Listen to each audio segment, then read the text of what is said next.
नमस्कार, मैं हूं मनीष श्रीवास्तव। आज की खबर पर आपका स्वागत है। अरे भाई, देसी गमछा पहनकर हमारे लोकप्रिय प्रधानमंत्री नरेंद्र मोदी आज फिर पूरे देश से शाम 4 बजे मुखातिब होने वाले हैं। कोरोना काल में प्रधानमंत्री इससे पहले भी देश को कई बार संबोधित कर चुके हैं, लेकिन आज प्रधानमंत्री चाइना से अघोषित युद्ध जैसे हालातों के बीच आम जनता के सामने आएंगे। वो क्या बोलेंगे, हर शख्स की धड़कनें इस बात का जवाब मांग रही हैं। कोरोना वायरस महामारी, भारत चीन के बीच सीमा पर तनाव और 59 चीनी ऐप्स पर प्रतिबंध के फैसले के बीच प्रधानमंत्री का संबोधन वाकई महत्वपूर्ण है। देश में 1 जुलाई से अनलॉक 2.0 की गाइडलाइंस लागू हो रही है। ऐसे में प्रधानमंत्री अपने संबोधन में कई अहम पहलुओं पर बात कर सकते हैं। आखिरी बार प्रधानमंत्री ने 12 मई को राष्ट्र को संबोधित किया था। फिलहाल मन की बात में भी रविवार को प्रधानमंत्री मोदी ने लद्दाख में तनाव से लेकर कोरोना तक का जिक्र किया था, इसलिए आज शाम प्रधानमंत्री से कई बड़े ऐलानों की उम्मीद थी। सबसे पहले आपको अनलॉक 2.0 की गाइडलाइंस प्रधानमंत्री नरेंद्र मोदी समझा सकते हैं। पूरे देश में ये गाइडलाइंस 1 जुलाई से लागू हो रही हैं। गृह मंत्रालय ने पॉइंट वाइज गाइडलाइंस जारी की हैं। फिलहाल प्रधानमंत्री अपने संबोधन में आपको ये बता सकते हैं कि कुछ गतिविधियों की छूट फिलहाल क्यों नहीं दी जा रही है और आखिर किन बातों को ध्यान में रखकर गाइडलाइंस तैयार की गई और उनका मकसद क्या है। साथ ही कोरोना पर अपने नागरिकों को सीख भी प्रधानमंत्री दे सकते हैं। कोरोना वायरस के दौर में प्रधानमंत्री मोदी जब आम जनता से मुखातिब हुए हैं, उन्होंने सोशल डिस्टेंसिंग और मास्क का महत्व समझाया है। जिस प्रकार से देश में बीते दिनों संक्रमण के मामलों में तेजी से इजाफा हुआ है, उसे देखते हुए प्रधानमंत्री एक बार फिर से जनता को समझा सकते हैं कि वैक्सीन ना मिलने तक सावधानी ही कोरोना से बचने का उपाय है। लेकिन सबसे अहम चीनी ऐप्स का मुद्दा है, जो एक दिन पहले ही भारत सरकार ने 59 चीनी ऐप्स को प्रतिबंधित किया है। ऐसे में प्रधानमंत्री इस पर भी आपको जागरूक कर सकते हैं और मन की बात में भी प्रधानमंत्री ने चीन से तनाव का जिक्र किया था। फिलहाल प्रधानमंत्री और भारत सरकार ने साफ किया है कि भारत मां पर नजर डालने वालों को मुंहतोड़ जवाब दिया गया है, आगे भी दिया जाएगा। भारतीय सेना को पूरी छूट दी जा चुकी है। खैर, माना जा रहा है इस बार बच्चों से खास तौर पर प्रधानमंत्री नरेंद्र मोदी मुखातिब होंगे। लॉकडाउन की वजह से घरों में कैद बच्चों से प्रधानमंत्री इसलिए मुखातिब होंगे क्योंकि जुलाई ही वो महीना होता है जब अधिकतर स्कूल गर्मियों की छुट्टियों के बाद खुलते हैं। फिलहाल पूरे देश में एजुकेशनल इंस्टीट्यूट्स बंद हैं। ऐसे में प्रधानमंत्री मोदी बच्चों को घर से ही पढ़ाई के लिए प्रेरित करेंगे। ऑनलाइन क्लासेस का क्या महत्व है, प्रधानमंत्री इस दिशा में उठाए गए भारत सरकार के कदमों की जानकारी भी देश के नौनिहालों को दे सकते हैं। फिलहाल एयर ट्रैवल और रेल सेवाओं की बहाली कब तक संभावित है, प्रधानमंत्री इस बारे में भी आपको बता सकते हैं, क्योंकि इंटरनेशनल फ्लाइट्स अभी सिर्फ वंदे भारत मिशन के तहत ही चलाई जाएंगी। ट्रेन भी 12 अगस्त तक पूरी तरह बंद है। प्रधानमंत्री आपको बता सकते हैं आखिर दोनों यातायात के अहम साधन कब तक पूरी तरह खुल सकते हैं।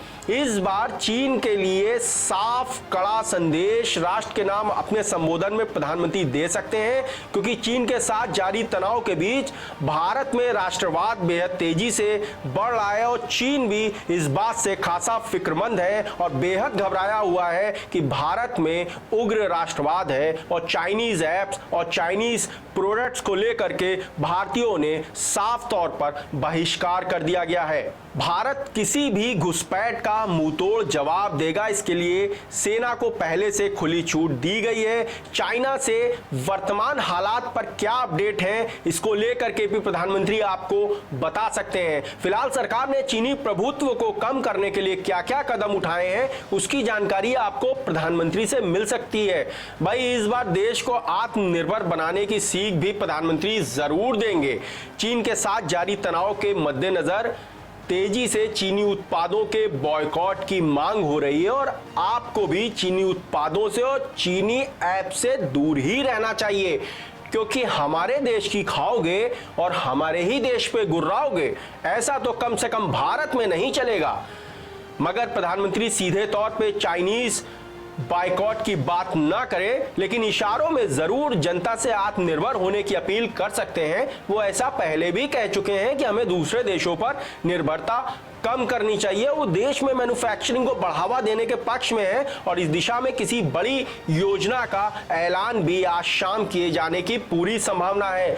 आज शाम युवाओं से खास अपील प्रधानमंत्री कर सकते हैं, क्योंकि चीनी ऐप्स बंद करने का सबसे बड़ा असर भारतीय युवाओं पर ही हुआ है, खास तौर पर टिकटॉक, जिसको भारतीय युवा बेहद पसंद करते हैं। और आवाजें उठ रही हैं कि टिकटॉक पर बैन प्रधानमंत्री को नहीं करना चाहिए था। टिकटॉक ने भी ट्वीट करके कहा है कि वो भारत सरकार के फैसले पर अमल करने जा रहा है और उसने 30 करोड़ रुपए प्रधानमंत्री कोविड केयर फंड्स में दिए भी थे। तो साफ तौर पे कहीं ना कहीं टिकटॉक ये बताना चाहता है कि भारत में जो कोरोना महामारी फैली है उसको लेकर प्रधानमंत्री फंड में टिकटॉक ने अपना अहम योगदान दिया है, इसलिए भारत सरकार को उससे प्रतिबंध हटा देना चाहिए।